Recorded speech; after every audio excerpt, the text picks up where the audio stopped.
lifetime resident of Lake County.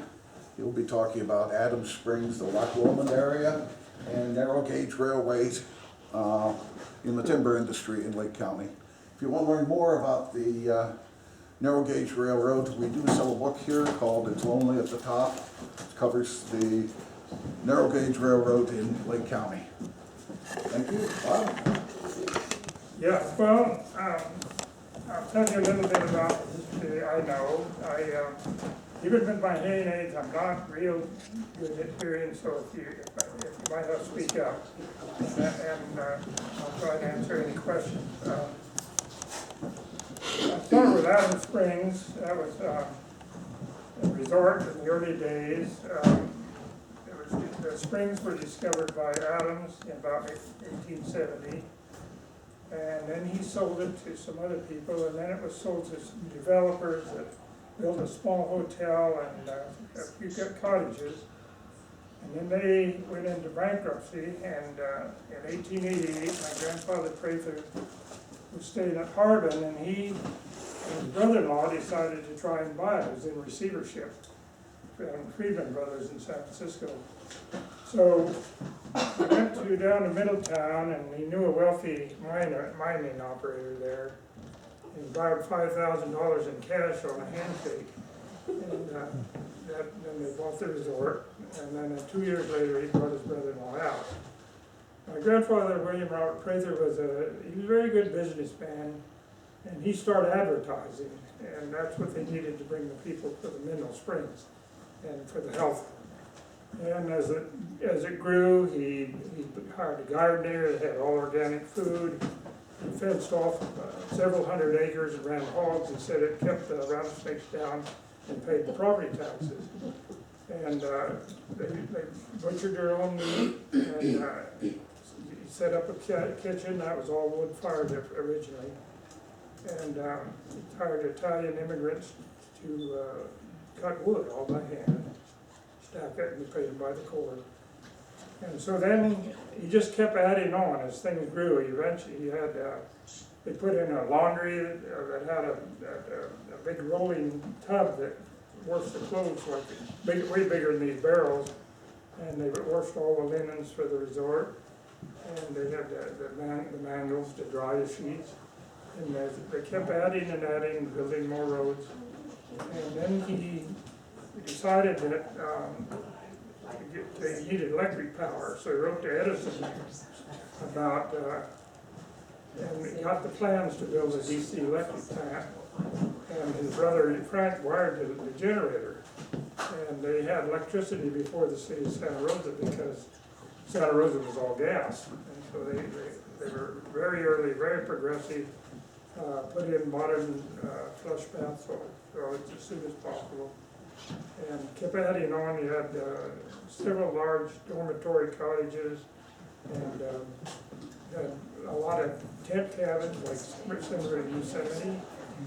And Carol will probably pass around some of these things so you can see some of the buildings. And then, anyway, the resort thrived. It was during the roaring 20s, and money seemed to be flowing. Had lots of guests, and then when the policemen and the firemen in the cities began to get more pay, they would also come. And there was a lot of Irish there. I remember they had the poker tables set up on the porch down below the hotel with the green cloth, and they did that. Play poker there. They had a croquet court and a shoe shine stand. And they had a gas pump. Then they would repair the tires, sort of change oil, all that stuff. In other words, it was a fairly modern resort for that time. And it had a capacity when he finally, after he built the new hotel, around 300 guests. And in 1927, he decided to build a new hotel. And he and Lomond Boggs and Hugh Davies owned, say, about 4,000 or more acres on Boggs Mountain. And they sold their interest, Prather sold their interest there. And I think he might have helped my Uncle Wilbur and Uncle Fant buy 1,400 acres up on Elk Mountain area. And Uncle Wilbur said it was just all beautiful. sugar pine and virgin yellow pine and fir, nice fir. In fact, there was even some of the yellow fir, which I've cut a couple of times myself. You can't tell the difference in the bark or the needles, but the texture of the wood is more yellow and softer than the regular fir. Anyway, I'll get into that later when I talk about the mill. But anyway, the new hotel started in 1927, the year I was born, and they finished it in 1929. And I have some pictures without the fireplace and some with the fireplace.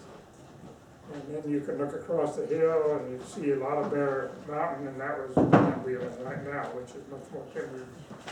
I don't know whether it was a forest fire or what caused that at that time, but I remember that seeing pictures in the canyon of a big fire down there, lots of smoke, so I assume it was a forest fire.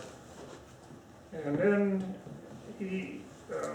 my grandfather got fairly ill toward the end of his life, and my Uncle Clarence took over the management. They also put in a bottling plant to bottle the spring water and sell it, and they trucked it down to the city to the drugstores. And they gave them somewhere with mineral contents on the water. It was supposed to be very helpful. It was actually a healthy lifestyle because he encouraged the guests to hike. He maintained hiking trails all over the place with certain places that need benches to rest. And the people would take their water with them and hike around, it was an American plan, so your meals were all furnished with your room. So if and during the afternoons, they'd have a 3-piece or 4-piece string band would play, and in the evening they would play for the dinner hour.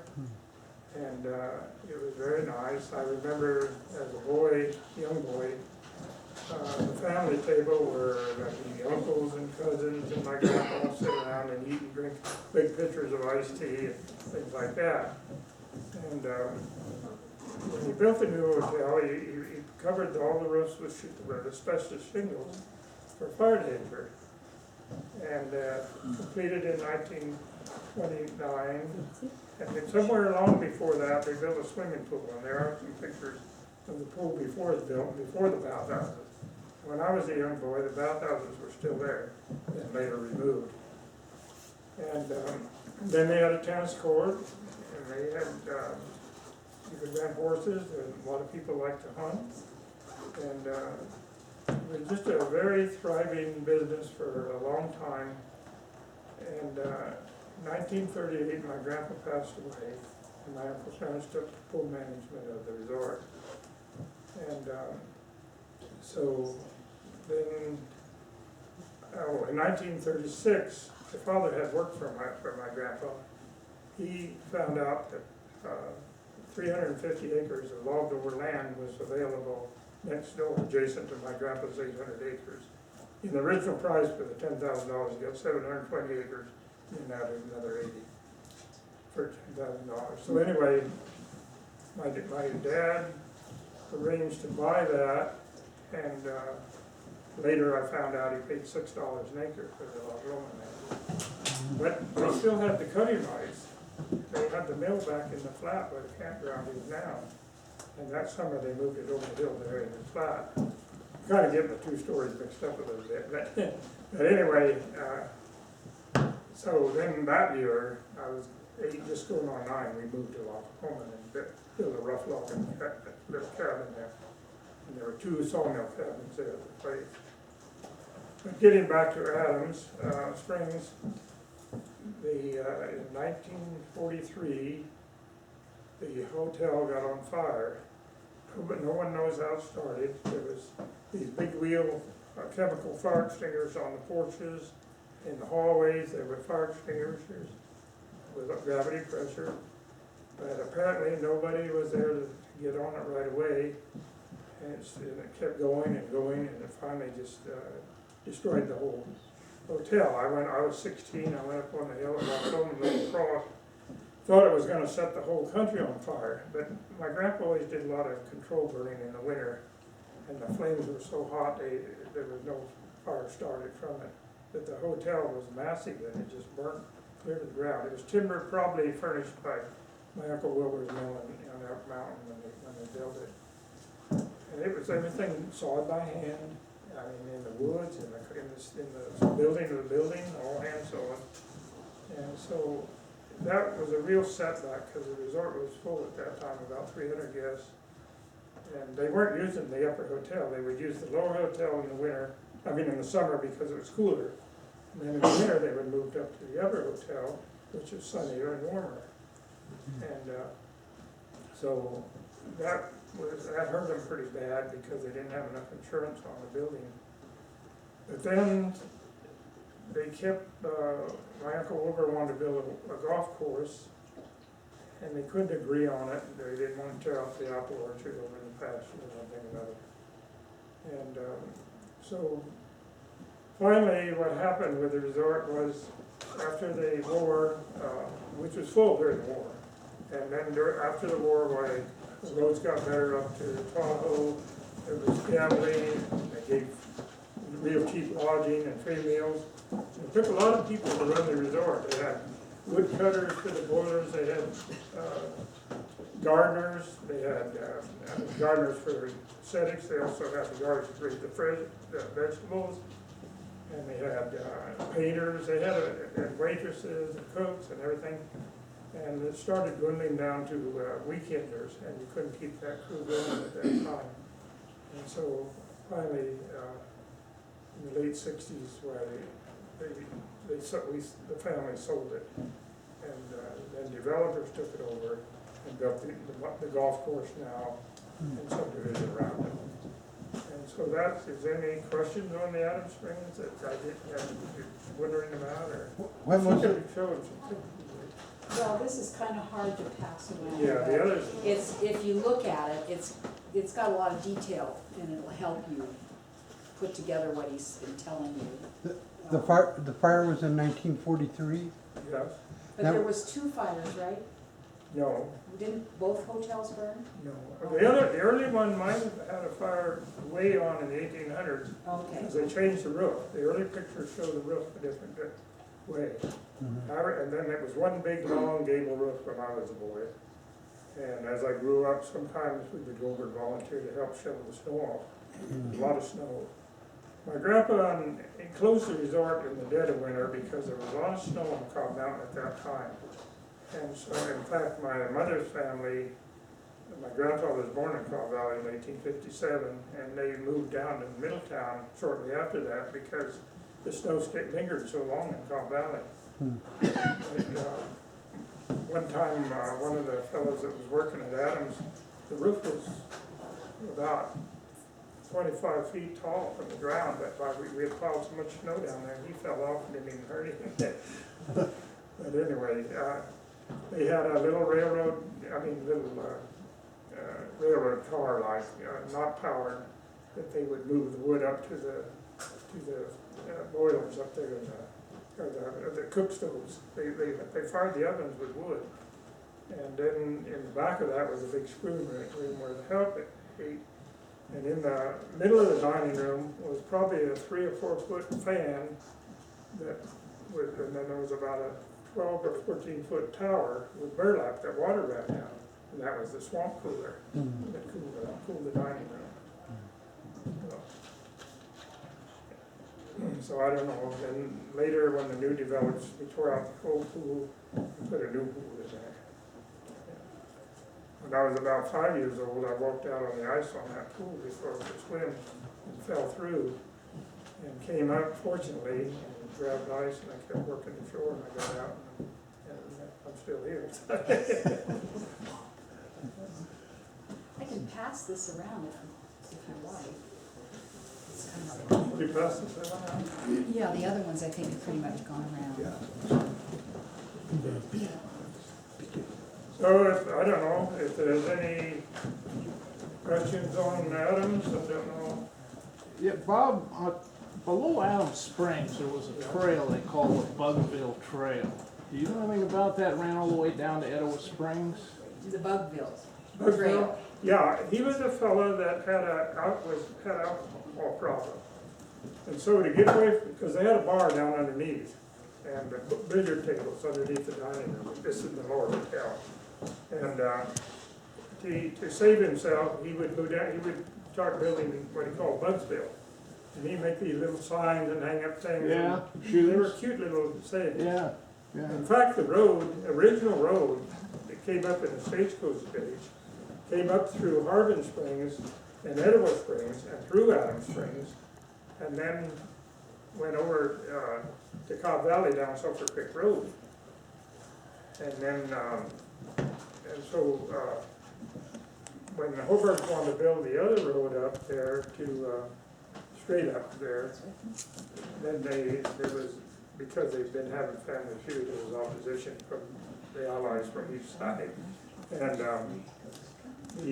so then my grandpa had to put a bond up with the county to change the road, went over where Loch Lomond is now.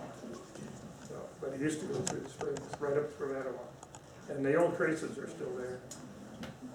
But down below there on the Bugwell Trail, there's an old generator down there with. Yeah, that was the water power. That was a Yeah, water. that Fisher Spring ran 500 gallons a minute average. And he built a reservoir and a flume down, and then the powerhouse was on the creek. And it was still running when we were kids. And they would store all that water during the day and then run it at night. And the fishing game never worried, but he was always good fishing. And so then when they decided they needed power in the daytime, they got one of those big one lung with big flywheel wheels, and they started with a Model T engine, and they had a shop down toward the end of the resort there. There was also, beside the laundry room, there was a physical therapy room, and then the shop, a big generator, a big engine and generator were there to make electricity in the daytime. The PG&E didn't come into the resorts till about 1938, so they made all their own power.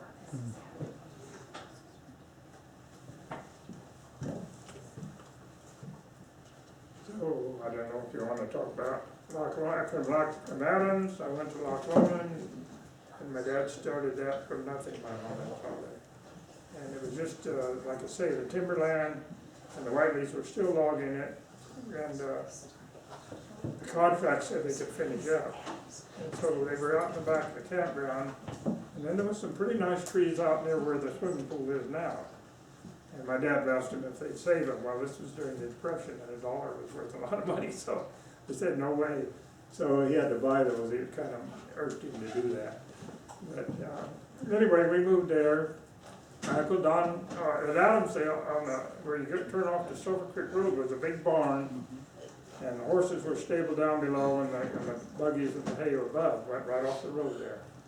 And I used to play in there when I was a boy, and we still had a team of perch runners, two black horses, and my Uncle Don Springton brought them over and raided around, and they pulled the man's-meat out, and they made a place there.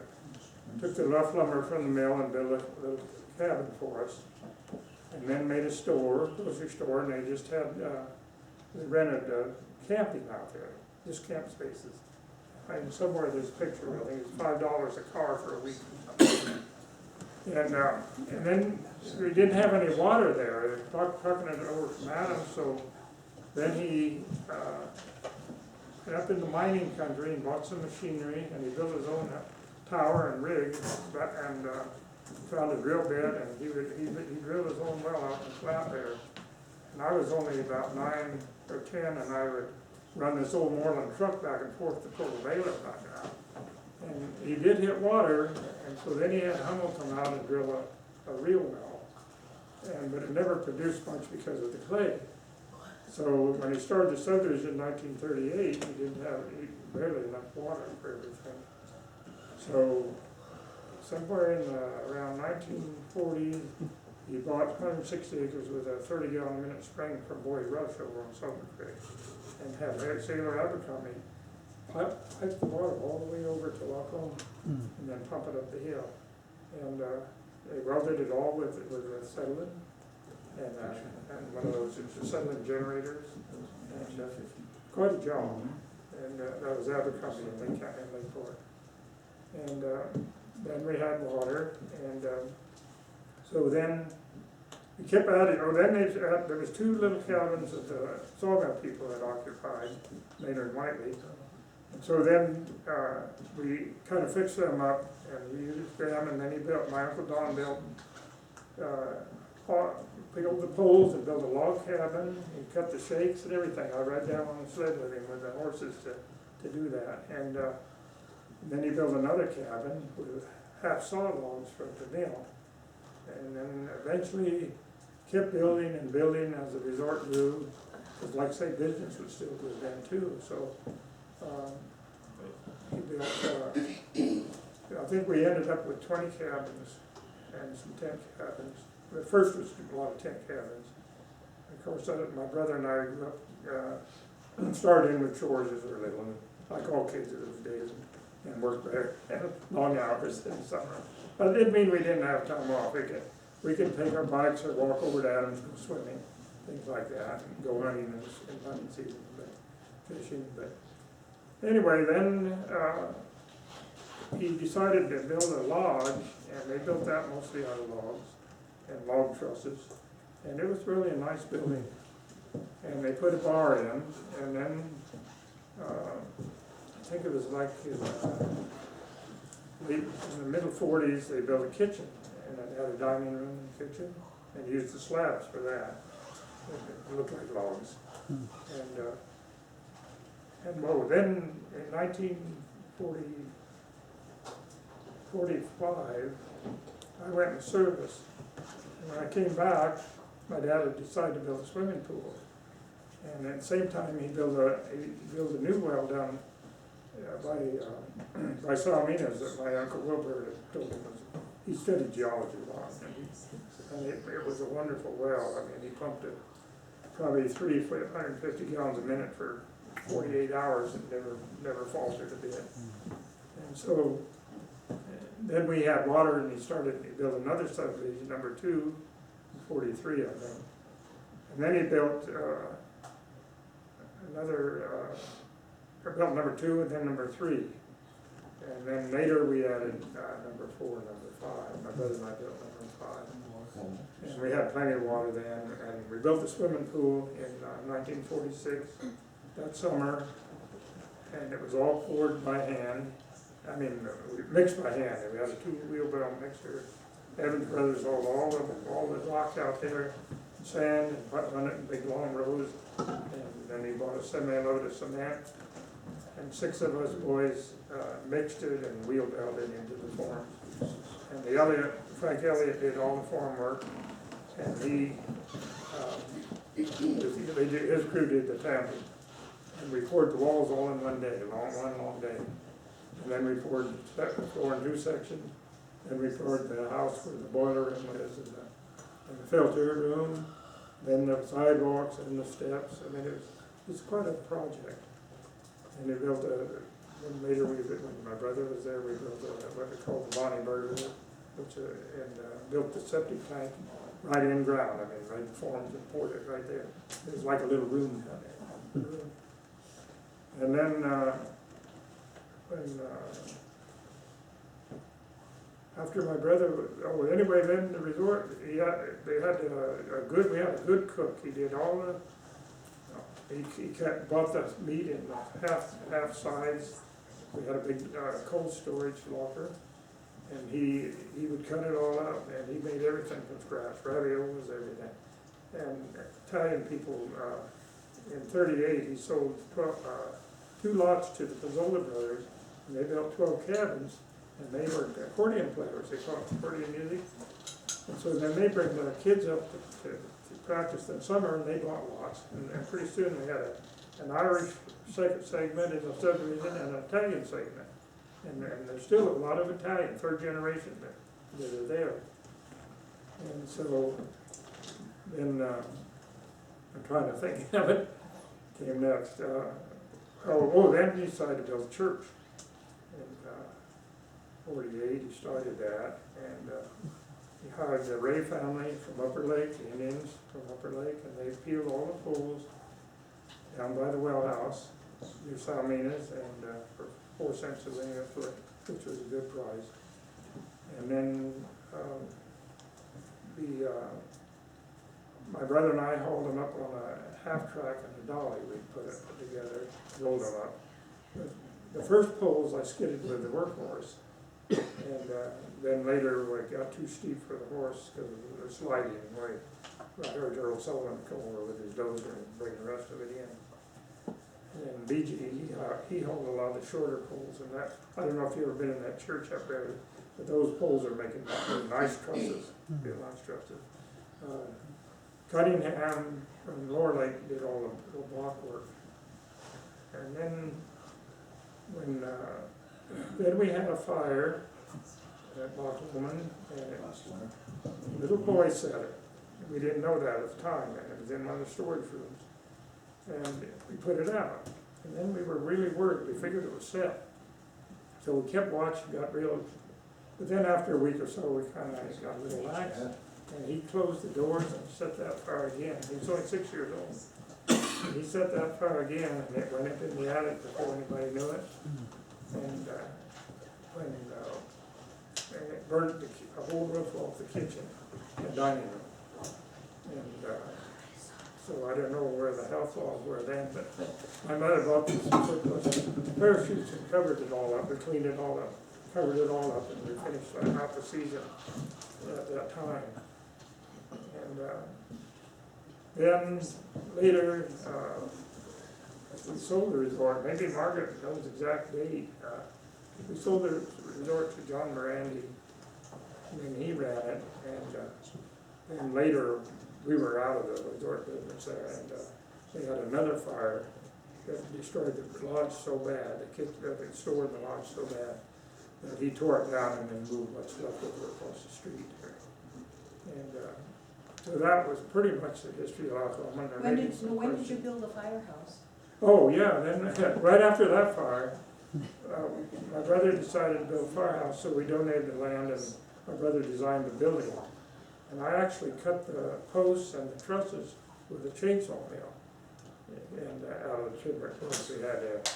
And then it was so slow that he bought the volunteer women's auxiliary, bought all the lumber for the sheeting.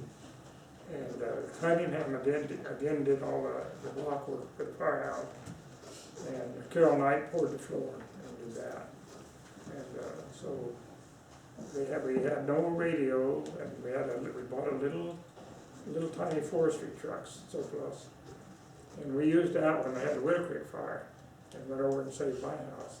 And on Silver Creek, I had a pond there, probably held 100,000 gallons of water. And the fire was coming across the meadow, and we couldn't get a draft, and finally we got it. We were really getting worried, and started spraying the house down. And then Lake Shore brought up one of those portable pumps in and put it in the pond, and they saved the barn. But it burnt the posts all around the garden, and just swept up the hill toward Harrington Flat. The flames probably 50 foot high, and it burnt 14 houses on Loch Creek and Kelsey Creek. And I met the forestry before our truck came to our place. I asked him what we could do, and he said, "You got anything to save it." And he went on. So anyway, we had sold, after we sold the resort, I had already gone into logging for myself. I seemed to like it. My grandfather, Springston, was a logger, logged with a Whitney mill on Cobb Mountain, and with mules and built roads and things like that. My great-grandbrother, Springston, helped Cobb build the road into Smell Valley with Oxford through Fort Platte. So anyway, there's probably things I've forgotten, but I might recall if you have any questions. A lot of waitresses worked there. Where did you get the business? Was it when you were doing the lumber, was that locally that people bought from you, or was that shipped out of the area? Well, in the early days, Uncle Wilbur supplied all the boxes for the farmers, for the boxes, and I think for the hotel. But we bought a lot of lumber right from the Chauncey Mill, and we moved to Harrington Flat, and we bought a lot of rough lumber from them. Uncle Wilbur's the one that had the sawmill They're the only railroad to make it. up on Elk Mountain. And that's one of the how many boys? Well, there was 7 kids. Five boys, Yeah, boys, and 2 one girls. girl. 2 girls. 2 girls. Yeah. 5 boys, 2 girls. And so Wilbur's one of the boys, and we can show you there's a picture of the family. I can show you which one it was. Anyway, this little book on the mill, Dave Morgan, who was a railroad buff, heard about the Lake County Railroad, and so he came over to ask me about it, because I guess he looked up the name Prather. And I told him what I knew, but I referred him to Godfrey Heron, who was my dad's cousin, who worked at the mill as a young man, and to Wilson Wright. Wilson Wright's grandmother was the cook there. The people lived right at the mill, as you know, as it goes. In fact, when they first started the mill, it was still pretty much horse days. They logged with 4 horses, pulled the logs into the mill from all around there. And Godfrey said in springtime, he would have to lead those 6 horses, work horses, up on Elk Mountain down to Lakeport one day, and then to Adams the next day to grade the roads in the spring. I mean, it was a different time, and take them back 2 days, then take them back. But anyway, then they would, so Wilbur and Clarence, his brother, his younger brother, bought about 1,400 acres up on Elk Mountain. And I don't know if my grandma, when he sold the Boggs, his share of Boggs Mountain, helped him with that, I don't know. But anyway, Wilbur said that there was just beautiful sugar pine and all matured yellow pine, wonderful fir, and they skidded right into the mill with the horses and supplied all the lumber for the Scott's Dam at Pillsbury. I think it was 750,000 board feet. So it was a lot of cutting, and they supplied that. And then when they cut all that timber, well, they had to move further, and so that, and they're still grading the roads a lot with horses and Fresnos. And the fleet truck had come out with a bulldozer, so they finally got one of those to help build roads, or the trails. They decided to go with the railroad because the old trucks were real slow and old solid tires, and the roads would get so dusty and torn up. They decided maybe the railroad's more expensive to start with, but once you got it, well, then it's all clean, and you could work winter, summer, whatever. So anyway, he started purchasing used railroad equipment, narrow gauge, and he built the first little engine called the Dinky. Was a international tractor engine and geared to to the trucks. He bought some railroad trucks from old passenger trains. And this book describes it very well. Wilbur said when they were logging with the horses, Ginner, I forget his first name, Charlie's brother, Ginner, was doing all the work with the horses, and the mill hands, after the winter, were doing the falling, and they weren't as fast. And Charlie told Wilbur, he said, you gotta get more followers, because I can't feed these horses for nothing. They all got paid by the 1,000 board feet. So whatever he brought in, what he got paid for, well, they wanted to keep him busy. So Uncle Wilbur said he went advertised in Sacramento, and those 2 big Swedish guys came, right out of Sweden. They had their own axes, big sharp axes, they had their own saws. And he said they looked the job over, and the next morning before daylight, before they had breakfast, they heard 2 big trees crack. And they came in and they said, well, what did you fall? I said, well, we fell 2 big 10,000-foot trees. Oh, that's a bunch of bull. He said, nobody could do that.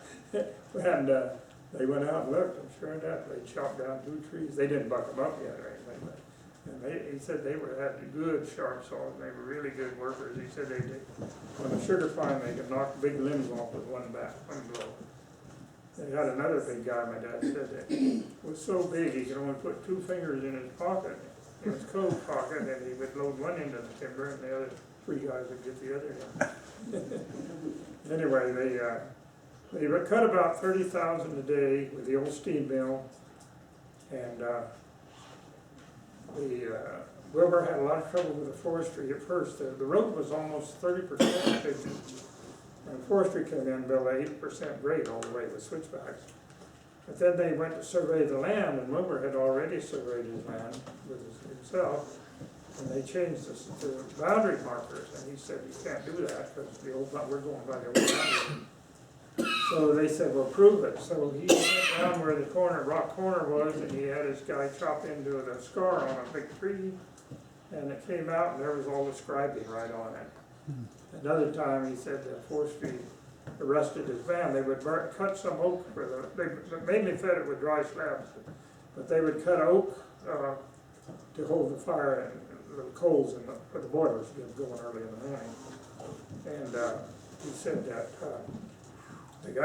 young forester came in with his man, had him under arrest. He said, you can't arrest my man. He said, why? And he said, because said he doesn't have a permit to cut wood. And Wilbur says, I have it on the wall right here. And he said, no, I looked it up, you don't have a permit. And Wilbur took it down and said, look, it's not an expiring permit right there. And the guy was holding it, and he shook and tore the paper. He said, Wilbur said, I may have you arrested for false arrest. Anyway, he ran it took a big crew to run the mills, everything was cut by hand in the woods, and logged it. Sometimes the horses bring it to the railroad, sometimes then when I went up there in 1950 to get the bell, they gave us the bell off the cook shack to put on the church at Loch Lomond. It was cast in 1876, a nice little bell. And everything was there at that time. There was two big 60 cats with open bow gears on them, cable all around. The locomotive was just standing straight up there, and the big trestle. And I went to cut off, I cleared a little space down below, and I took my cutting torch to cut some rails for a cattle yard. The next thing I know, I smelled smoke, and I jumped down there and I put it out right away. But if I had waited any longer, it would have gone away. And it was a long, big old trestle there, right out of the mill. And then they had, during the Depression, Uncle Wilbur said that he had been selling lumber for $35 a board foot right off the mill. And $1,000 board foot. And during the Depression, he would plane it and haul it clear to Santa Rosa on those old trucks for maybe $30 a thousand, if I can remember right. I mean, he wasn't making any money. He just kept the mill going during the Depression to keep the hands there. He fed them and all that. So then I think they pretty well cut the timber out and he sold it to Setzer Box in the 50s. And then in the meantime he leased it to other loggers. And by then trucks were better and they would grade over their old railroad grades and use trucks then at that time. There's still a lot of stuff. I guess the old yard is still up there somewhere. And I had the bunks off the logging cars. I made my first little logging dolly out of those bunks, those wooden cheese blocks. But I think he jumped out all out in the 50s. Yeah. Anyway, in the little book, it tells quite a bit about him. He was quite a character. His wife shot him emptied his gun into him when he was. My dad, it says there he walked up on the porch, but my dad said he was under the car. And he plugged the holes that were bleeding the worst with his fingers, and he got to the doctor. He emptied the revolver, 5 shots into it. And so the doctor looked at him and said, there's nothing I can do for him. He's badly hurt, so they laid him out there. And after a while, they noticed his feet were twitching. So then they tried to take care of him, and by golly, he carried those bullets all his life inside his body. Went on to do a lot of different things. Did they stay married? Oh no, they put her in the same asylum.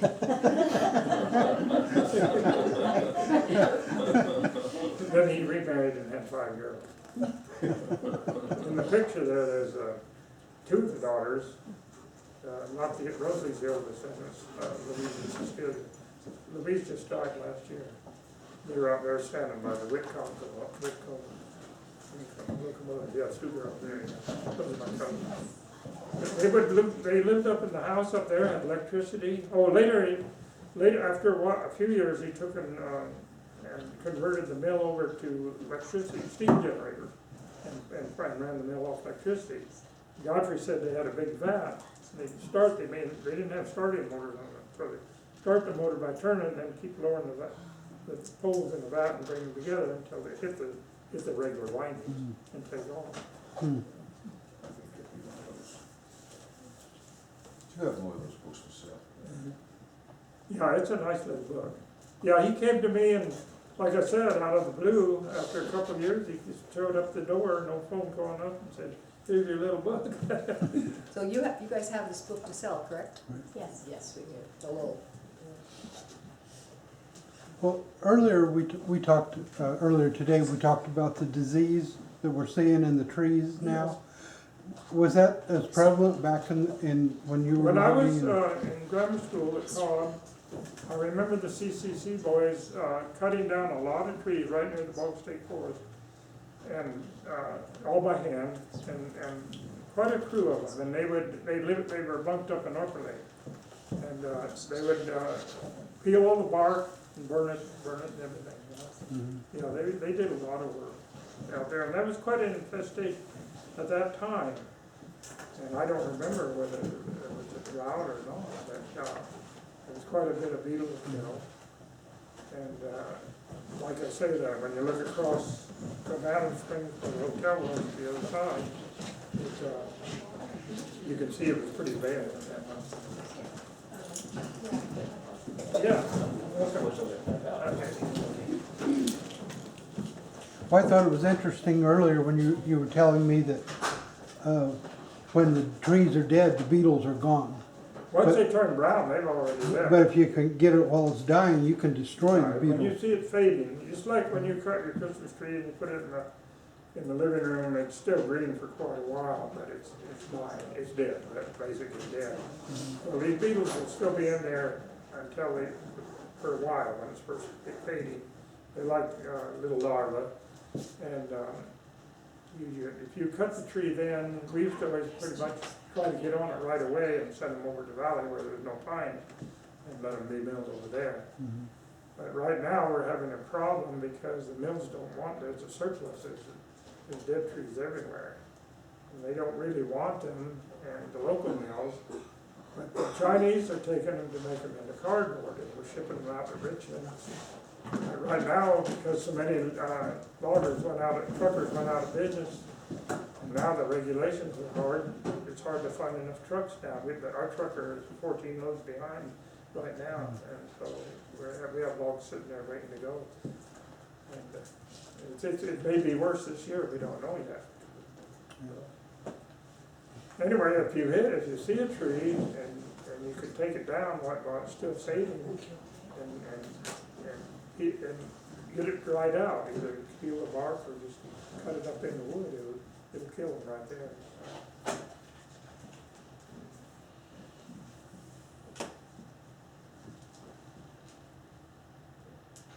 What are you looking at me for? I thought you might have a question. I did, I talked to him before everybody got here.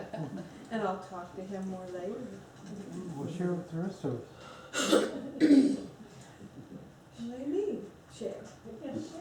Ask You me. know, all the resorts went downhill after the war. And Forest Lake, all of them were full during the war. Hobarts, Spiegelers, Bonanza, even the little ones were all full. And people were sleeping outside even, because they come up and get no reservation. Oh, Okay, why do you think that the resort's popularity went down after the war? because they opened up gambling in Nevada. And the gambling interests could give cheap lodging and cheap meals, and you had gas again. See, the resorts did real good in Lake County because they could get there, they could save up their gas stamps and get up there. And they were all working, had good money, but no place to go because of the shortage of gas. So they could come to Lake County, and the lake was here too for them. So this area thrived during the war, probably as far as resort business. And then people that improved the roads, and so then more people started going up there. Even some of my cousins went up there. And so for it was just cheap food and the gambling, and so Like I said, he had painters to keep the wood buildings up, he had housekeepers, maids, waitresses, cooks, landscapers, gardeners, people, my Uncle Don got most of the wood in for them. They just couldn't keep all that help supplied without enough business, and so they folded. And then, and all of them did, they all went down. I just wanted to say, I hope that from the pictures, you were able to see how much was there at Adams Springs. There was a lot there. If you were to go to look at that site right now, you'd be hard pressed to figure out how all of that could have been there. It's really hard to imagine. Oh, I remember going through, my grandmother's pictures, it was like, when I was growing up here, all the kids worked at the pear sheds. Yeah. And before that, when my dad and my uncle were growing up, all the kids worked at the resorts. We had lots of summer help that were, kids that worked, school kids. Mhm. I remember, I have the pictures, you know, and they would just, like, here's the crew for the summer, and it was quite a, Margaret, Randy, she came up to work at our resort, and then her and my brother got married later on. Yeah, there's always people coming to work in the summer. There's lots of work. I know lots of people that worked at Adams and Hobart.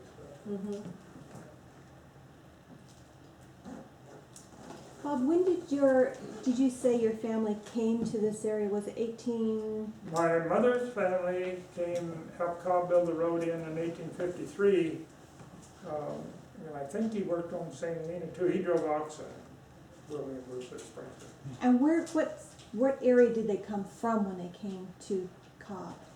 1853. No, What state, area? what This area? is- Right now, he's talking about his Oh. mom's side. Uh-huh. Yeah, and where did they come from? Well, they were born in Ohio, but I haven't been able to trace that back, for some reason. I know there were Springstons in Canada. But, the Prather, of course, I got that clear back to the 400s or something. Yeah. And where did they come from then? What state did they come from? Prather's, North Carolina. North Carolina? You know, my great-grandpa rode a mule out for gold in 1849 with two other boys. But they probably joined up with a wagon train. Uh-huh. But, yeah, they rode out from North Carolina, and then, this was before slavery, 1849. And then they must have sold out back there in North Carolina, because they bought 6.5 sections near Fresno. And the whole family came, his brothers, and there's a town of Prather over there by Fresno, that one of my great-grandpa's brothers started. It's up in the foothills above I'll be Fresno. darned. Yeah. Cool. Yeah, because he donated the land for the post office. Yeah, they farmed 6.5 sections, 640 acres to section, all with mules. And said they had a drought at that time, and the grain failed, and they almost went broke, was the story I heard. Yeah, but they weren't pumping the water out of it. And they didn't have the aqueduct coming down there, and they weren't pumping it out of the aquifer Oh, no, in they those didn't days. pump at that time, it was all Yeah, dry another farm. question back in here. I think, did I see a hand? Yeah. yeah. Now, when the resorts first opened, didn't people come in carriages with At horses? the stage. Oh, yeah, it was before the automobile. Yeah, Yeah. because, Oh, yeah, they had a Spire stage that ran stagecoaches up through Harbin Springs, up Big Canyon, through Etowah. There was a Spire stage stop on the creek there about halfway up. And then they came through Adams Springs, and then over down Silver Creek, through Cobb Valley, and back on down the road through Ford Flat and on down there. but when they were coming by horses from the Bay Area, do you have any idea how long it took them to get here? Well, I'm sure, see, most of them would come, they had the trains up to Calistoga then. Yeah. Mm-hmm. So like my grandparents, when they went down to LA in the summer, in the winter, would bring the train to Calistoga, and they had a house there, and then they would stay there, and then they'd either take their own buggy, or they'd ride the stage on it there, and they do that in a day from Calistoga. But it was quite a, dusty and. It must have yeah. been, imagine if you were coming up there on a day like today, it must have been awful. There were very few swimming pools in the 40s and 50s. And I went to school in Kelseyville, and all of us kids could always go out and swim in the swimming pool for no charge. Yeah. And it was that way all the time. Once- Hobart's had a pool, Adams had a pool, and then later we had a pool. Which pool did you kids go swim? Kelseyville High School. No, which swimming pool did you go to? Well, it only changed when it was across, the first one was across the road from where it is now. That burnt down. Loch Lomond? Yeah, Yeah, Loch that was a Lomond. Loch pool, yeah. Yeah, the tavern and everything was on the other side of the road, the Yeah. store and everything, And then after that, went to the other side. yeah. But see, they used to dump, Salvina's and Adams, all of them, they would, dump the water and add fresh water about once a week. And it'd be ice cold. About the time it got warm enough to be comfortable swimming, they'd dump it again. But it was a real treat. I remember the pools, and I remember my grandmother taking me up there. And it was just such a treat to be in that fresh water. There wasn't any chlorine in it. I mean, it was real water. Yeah. And it was just a treat to go up there and go swimming and. I think calling's on the barn. Oh, okay. Hello? Not from Calistoga, they're Oh, calling you from the wanna barn. be, Okay, Boy Scouts? we're good. Oh, you wanted to find out if the phone worked, huh?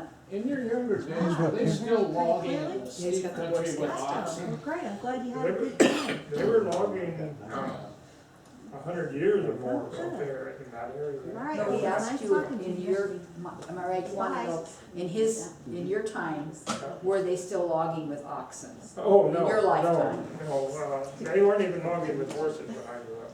They were using caterpillars. The Whiteleys had these old 30 cats, gas cats, and they had a new 35, but I think that was still gas. And they had no canopies and no winches, so they didn't log it. I'm sorry, the Boy Scouts are down there in the barn and they're calling to see if the Well, phone we're works. trying to. Oh, I'm sorry about the interruption. Yeah, they, So, the phone Probably works. nothing to do with the crate. St. John rolled the 30 2 or 3 times when they were working over there. When they got on real steep ground, they left it. I logged a lot of places that they left because it was just, they didn't have the winches, they didn't have, a lot of them didn't have blades on them at that time. Was there a Whiteley mill on Wildcat Hi. Road? Not that I know of. Whiteleys were, came into the country from Colorado, and they worked up in the north part of the county, and the Camels came into them. And then the Whiteleys would buy up timber, like Standard Investment Company had a lot of timber out on the Cobb area. And they would buy up timber and set up one of these, they called them portable mills, but they weren't that portable. They'd set up a mill and they'd mill that till they couldn't mill anymore when they had more timber, and then they didn't cut it real small at that time because of circular mills. And then they would move on to another tract.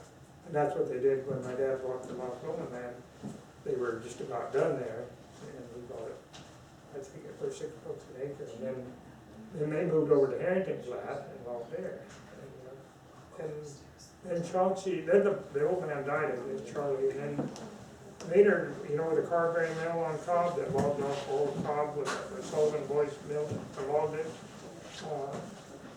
Maynard was a partner with the Hanson, with Sweden and then Hanson there. And Chauncey was kind of he'd get a lot of money from his lumber and then he wouldn't pay his bills. And he actually beat me out of $3,000.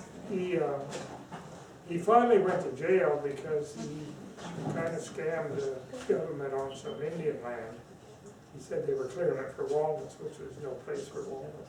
And so then he got out of jail, and then, but I logged for him down in Fort Valley, he had a mill down there. But They were a logging family. When you're talking about the resorts, do you remember an old resort that there's just bricks left on Coal Creek called the Carlsbad? I've heard of it, I don't remember it, no. And then there was the Astro Springs up there between Carl Valley and Silk Creek, and the foundations were still there. But it never did produce enough mineral water to mount anything. In my grandpa's bottling plant, he let all of his kids label the bottles and hand them around, put them in the cases and stuff. I think he paid us 30 cents an hour, which is big money then, and we did that. He was really good, you know, when I think back about it, he must have been way more lenient with his grandkids than I am. He had 21 grandkids. And I can remember going in there in the lobby at the Upper Hotel and taking all the cards and mixing them up, and we'd build big card houses. We'd fold up all the stationery and fly it off the mezzanine into the lobby. And he never got out. Did you throw water balloons on the guests? Yeah.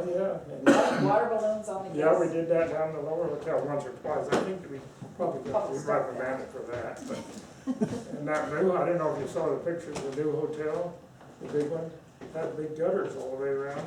And I remember one time we were playing hide and seek with my cousins, and we went out through the broom room, and we sneak around those gutters and go clear around the building.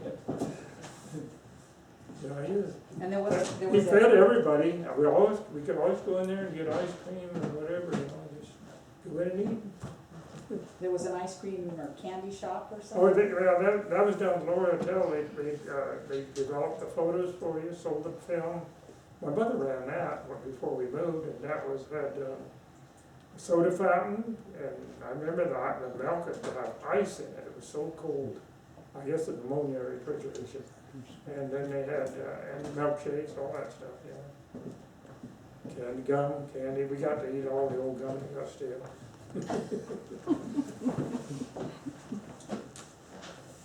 Bob, you mentioned earlier on the one well that you tried to dig and it was clay soil. Is there much up there, and does that have any effect on the lumber, whether it can grow in clay soil or? I didn't hear the first part of the question. You said you mentioned the clay soil. Go ahead. You mentioned the clay soil when you tried to dig the well. Is there much? Oh, no, that was it. Most of it's all mountain, coarse gravel, lava. Oh, okay. Like Canartai, all that. No, but where Loch Lomond sits, there was a little basin and a little dry lake. In fact, my mom's Scottish heritage, that's why they decided to call Loch Lomond. I think that some of their ancestors came from that area. There's a vernal pool, it's called a vernal pool It's a vernal pool. there. Now it's And it protected. used to be, Oh, yeah. 2.5 feet deep or more. And we had little boats. The old Danish carpenter made us a wooden boat, and we put a little bed sheet for sail, and we'd fool around on that in the winter. And one time we dammed up the end outlet, and of course we flooded the highway, and the highway department didn't like that. But anyway, so that was all clay in that basin there. And so he didn't go deep enough to get in down beyond that. Probably if he had, he'd been all right. But then like I said, he bought the 160 acres from Boyd Rush, and then piped the water all the way over.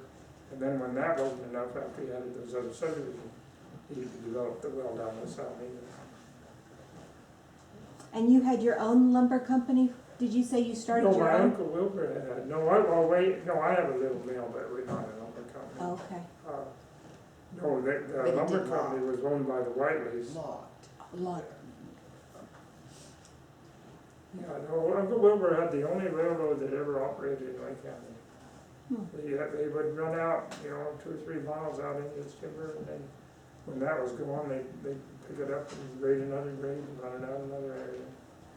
Loaded with, I have a video that he took when the first little 80-wheelers came out, and it shows the engine pulling the cars. It shows them loading the cars with a And the logs swinging over the guys standing up there pushing it around. OSHA wouldn't like that. I heard that one of the engines from the mill up on the hill was restored and taken down to the train museum, is that true? It's all, yeah, these, a group came up and restored the engine, or moved it out of there, bought it. And, in the book it tells where it ended up. I think it did end up in the Sacramento Yeah. Railroad Museum. It was at Heisler, and, like I said, when I was up there in 1950, it was all still kind of straight up and everything was there.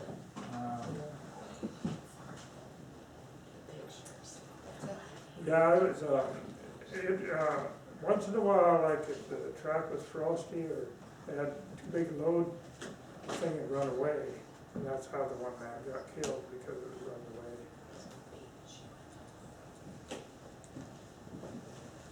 Uncle Wilbur is a whole nother story. Oh, yeah. He really is. He had a successful gold mine up in Idaho, was it? And 7 miles of mining claims on the Yeah. Salmon River. Had He's it great. I mean, that's a whole nother, I found some of his records, I forget how many ounces they would clean up, at $35 an ounce, but maybe 200. They melted it down in the bar and sold it to the mint. Yeah. Well, what brought your family then, the Prather family, to Cobb?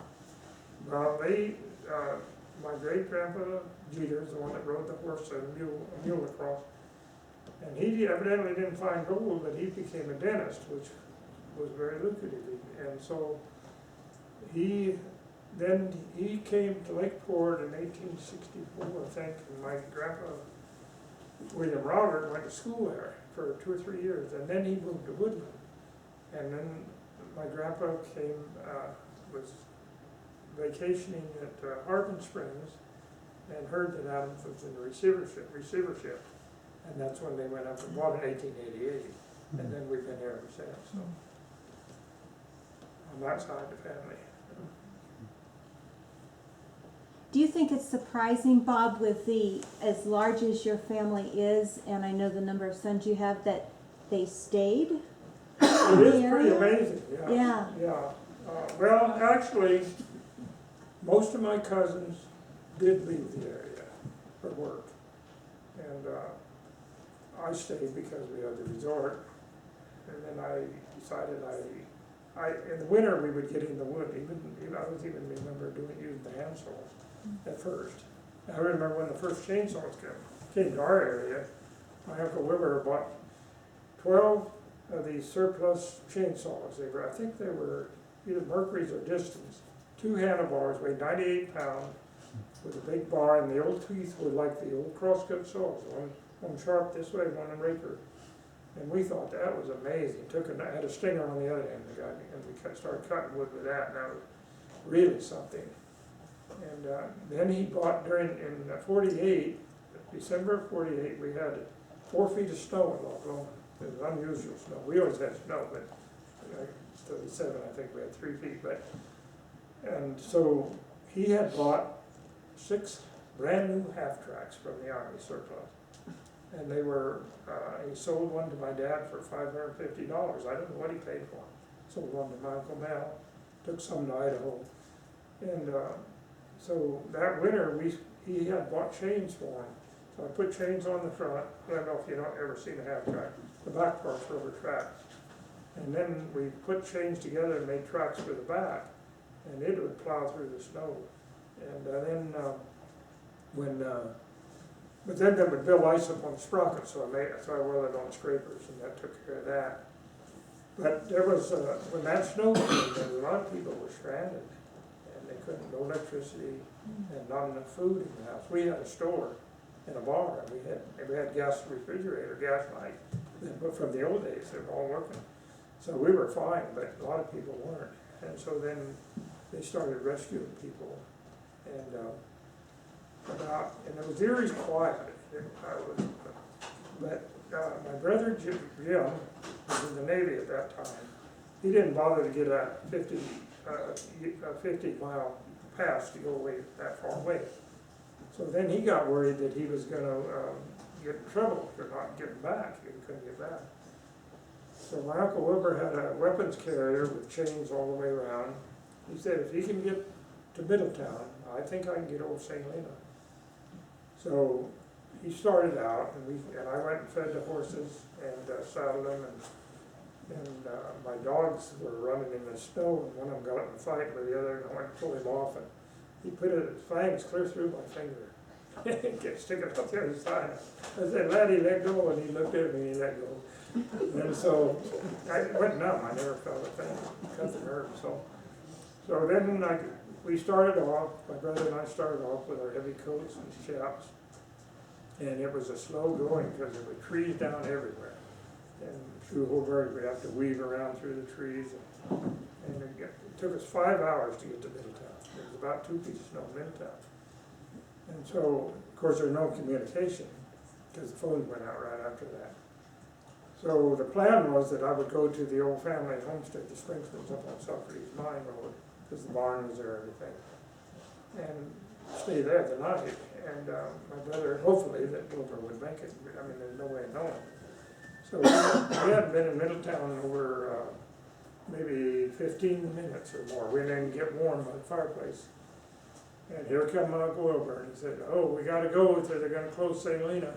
So Jim got in, and away he went. So I went and found some grain for the horses, and fed them, and then I started back. Well, the horse I'd been riding, I broke trail with him, and he was tired, and I finally had to put the halter rope out of the saddle on the other horse. He was a half Clydesdale, and he was a tough horse. He when I skidded the poles with the barn, or the perch with. But anyway, I think he would have went home that night. And we met Don Emerson. I don't know if any of you know Don Emerson, and my cousin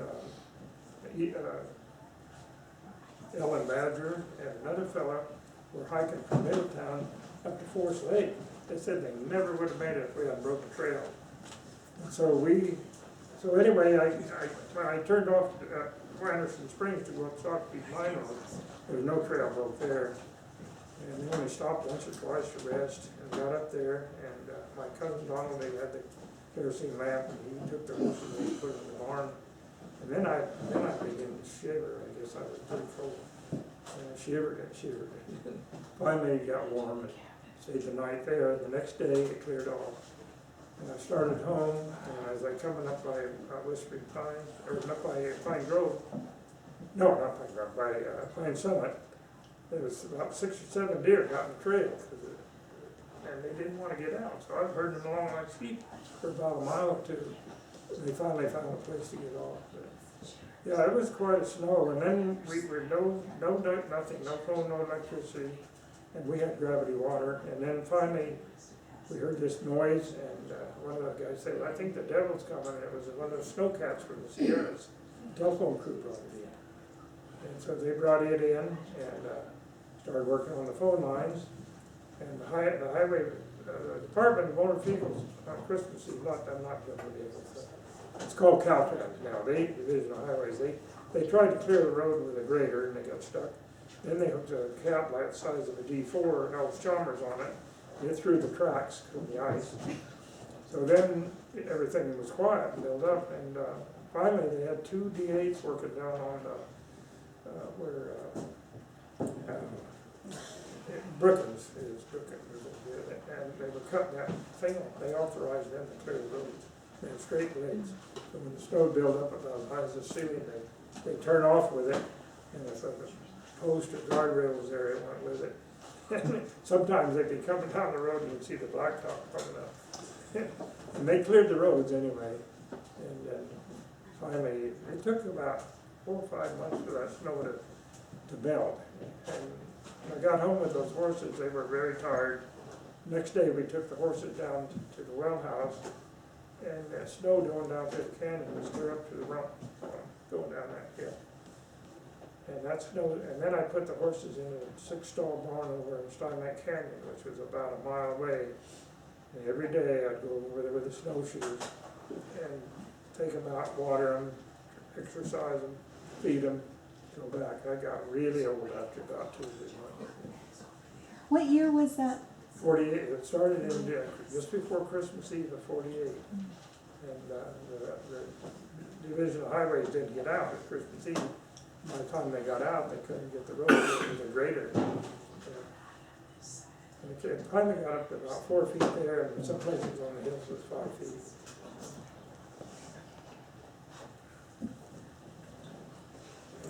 Do you have any information on the Adams family? Mr. Adam? Yeah. Well, I understand that he was hunting, and he found the spring. I mean, of course, the Indians have been using it for years, hundreds of years, I guess. And he found the spring, and then he sold it. I don't have that in my mind right now to change. But it finally went into some people that were gonna develop and build a little resort for the mineral water. Because it was popular, but they didn't know how to advertise it, one thing or another, and they went bankrupt. And that's when my grandpa picked it up. There was a story that was passed around in my family. My mother was an Adams. Her history I know very little about, but I know that her family were working up at the geysers and logging. It could have been. Adams had a cabin right near there later. I don't know what, I never asked my And the grandpa story what that this was told to me was that Adams and 2 or 3 other men were out hunting. Yeah, they were hunting. And they shot a bear Yeah, and were tracking the bear when they found the spring. it could have been. But the Indians used to come back to get the water. And of course, my dad said, well, my grandpa always let them camp down there and take all they wanted. But of course, they had been their land before. But anyway, he thought he was generous doing that. After the stories are told for 50 or 60 or 100 years, they get a little bit.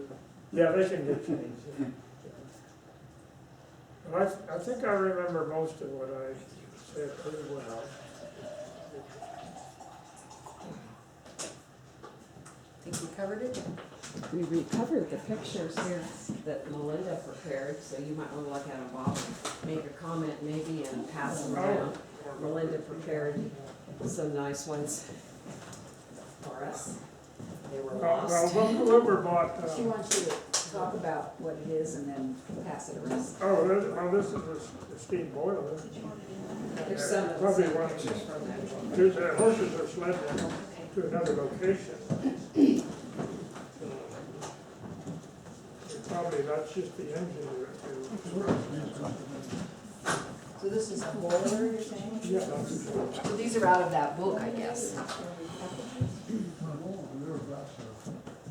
yeah. Well, oxen, that's my great grandpa Springfield worked oxen. What was that comment, Carol? What was the comment? Oh, he said his great My great grandpa Springston worked with oxen. Oh, okay. Yeah. So where's the Lower Buck Ridge sawmill, do you know? Up Elk Mountain someplace? There were little sawmills all around though. There was one on Sacred Creek. Steam mill. They had to have water close. And then there was, it seemed like even when I was a boy, there was a mill about every 5 or 6 miles. So there was a mill running. Joe Adams belongs to Joe Adams mill there. Yeah, his logging comes out. Does this line up with Wilbur's one? It looks so big. But it says, Does it look like it? See, those are big logs on that they rolled on there. On the wagon. oh, that's in Cog Valley. Yeah. I found on Hannah and Cedar both, I found the old stumps with the springboard shops in them, where they high stumped them. I think most of them are gone now. Is that it? Yeah, the northern part of the county did a lot of logging. So Elliott's? I don't know if those are the same Elliots that are related to my mother or not. Oh, okay. I don't know. Upper Buck Ridge Sawmill Cookhouse. The Elliots, Dorothy Elliott, I went to school with the Elliott girls and their brothers. And, there was an Elliott border clan in Scotland, but the Those- Elliots. Dorothy said she asked her uncle about the history, and he said, oh, they're just a bunch of horse thieves. Okay, well, those pictures are from the Healing, Barnes family albums. Did you hear what she said? Where they're from? Yeah. What, did you hear what she said? It's at the park. No, what did you say? Healing Barnes, Barnes, yeah, Park, yes. Victor Barnes. yeah. This wasn't rolled on the, rails. Bob, if you had to guess how many mills would you say that there were in the area, if you had to guess? You just did a list of them for something that you could Yeah. remember. You know, I don't know about the real old ones, but I know,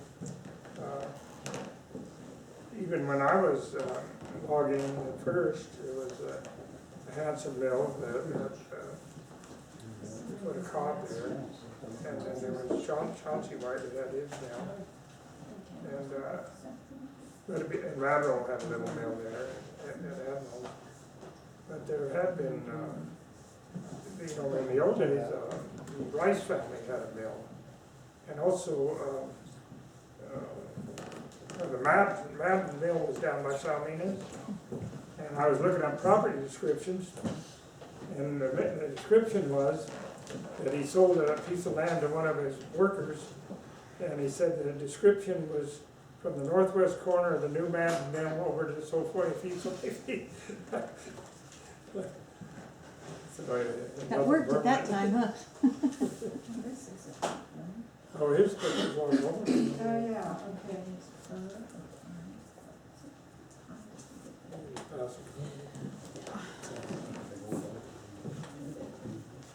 Some pictures of Loch Lomond, the old, yeah. Here's a picture of the Lomond. Oh, is this, you mean this one? Yeah. It's hard to see. Oh, I didn't realize you had all those. Here's some more. Yeah, that winter, the snow, the icicles built up like and they would touch each other. They'd be about 3 inches from the ceiling. Like in the Sierras. Yeah. Kevin. Wow, times have changed, huh? Camping 50 cents a day. Yeah. Charges are a little different today, I think.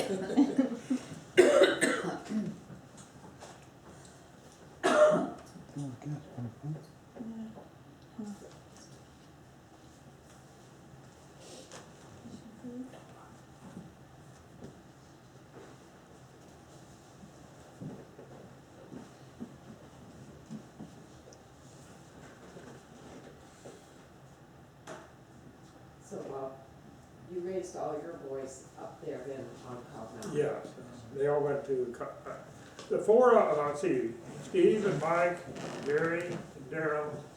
I don't know if Danny went, they all went to the Cobb School too, that I had gone to. But then the Cobb School went into Middletown District, and we were closer here, and the school bus came to Loch Lomond. But by that time, it came clear around, not a lot. So my boys all went to Kelsey. And then I have grandkids that went to Kelsey. So, Yeah, actually, we've got Bob's oldest son, Steve, and a couple of daughter-in-laws, and a granddaughter, and 2 great-granddaughters here. Wow. But when I was in high school, because of the war and the gas shortage and everything, I lived at, the line just went to Loch Lomond. And Hobart's had to bring the kids over there. And so, my senior year, they asked me if I'd drive the bus. I said, sure. So I went up and took the test in the old Model A with a cloth top that they used on the Soda Bay Road. And it wasn't much of a test, and no first aid. Just had to learn to back up, and I was good at double clutching those old trucks. And so they had a little Dodge, held 22 people, And they gave me $50 a month, and I'd get out and eat breakfast, go out and get in the bus, they'd load everybody up on the way down, take it back, sweep it out, keep the windows clean. And that was good, good, I had to go to school anyway, so anyway, I was 17 years old. Can you imagine that happening now? It's crazy. And did you get paid, Bob, for doing that? Did you? $50 a month. And I drove to all the games free. I mean, I was playing too. So when you drive to a football game, play football, then drive. But basically, Or basketball? yeah. No, I, football, we didn't go out of the county football. We played the local, six-man football. I want one of your books. Do you want to? You mentioned earlier, I believe, something about Socrates Mine Road. Your mom had property up there? Yeah, my mom, my dad, my grandpa, Frankston, he was born in Cobb Valley in 1857, and then he was a teamster. He worked, he said he was very good with horses. And he bought a homestead at 160 acres up on Homestead, on Socrates Mine Road, and his brother William homesteaded the next 160. So they side by side had 320 acres. And they had a barn there, and I remember the branding iron, the buggy, everything in there, the harness. Did they work any of the mercury mines that were up there? Haul anything for them, or? The mercury mines. Well, no, where they were, there were no mines there, but Thorns had a little mine further up. And my Uncle Bert hauled poles for the mercury mines. Wilbur had, was it Wilbur that had the New Almaden? Wilbur, after Wilbur had the New Almaden after mercury they shut, mine in when he San was Jose. gold mining up, Another thing he did. yeah, well, when he was gold mining up in Idaho, the government shut him down, took his cats and put them on the Alpine Highway and just confiscated. So, well, I mean, later they were gonna pay for him. He had a hard time getting his money because he thought they were worth more than they did, but anyway, he finally got it. But anyway, then he went down to New Almaden by San Jose and reworked the old Spanish diggings down there over in the war, because they used the mercury for the war industry. And there was free, my brother and I went down there was free quicksilver in the old Spanish diggings all over the place. We picked up a whole handkerchief of it, and before long it was gone, it all seeped out.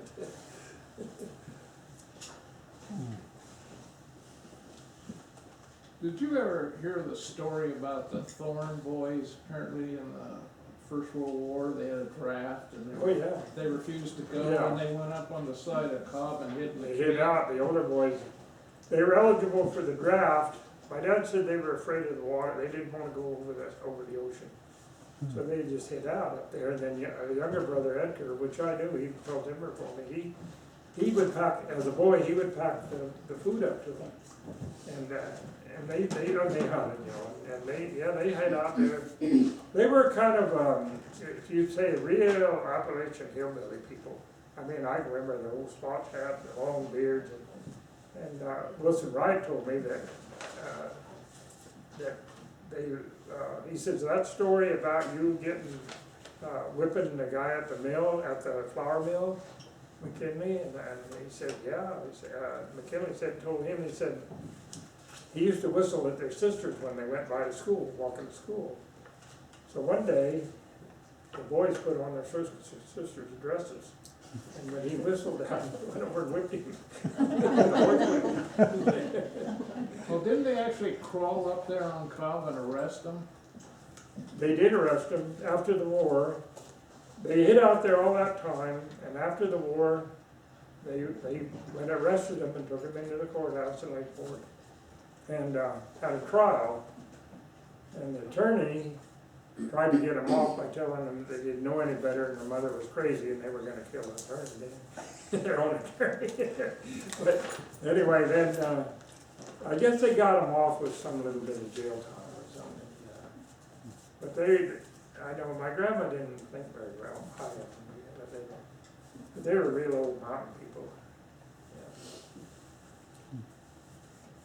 I think you covered it. I don't know. I thought was great. It's been very enjoyable, yeah.